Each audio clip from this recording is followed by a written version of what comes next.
Lieve mensen, ik sta hier met twee jonge burgers en we hebben een nieuw programma en dat heet Politiek en Maatschappij, dat ben jij.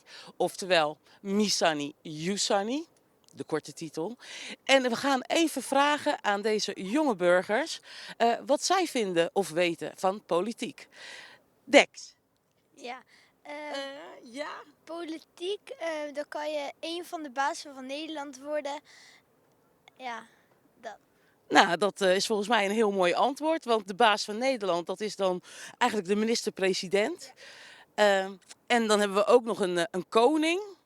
Ja, ehm, de koning die is dan de echte baas van Nederland, maar dat is dan een.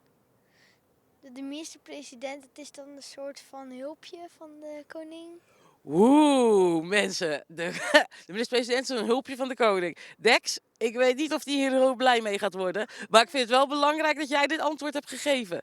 Mason, wat weet jij van politiek? Nou, het is belangrijk om je mening te geven, want dan kan je zelf een minister-president kiezen die voor jou het beste bij je past.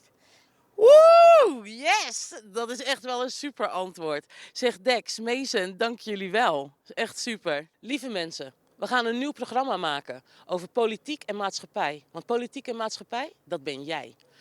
Ik maak me druk, ik maak me zorgen over alles wat er gebeurt in deze wereld. En sommige dingen begrijp ik gewoon niet.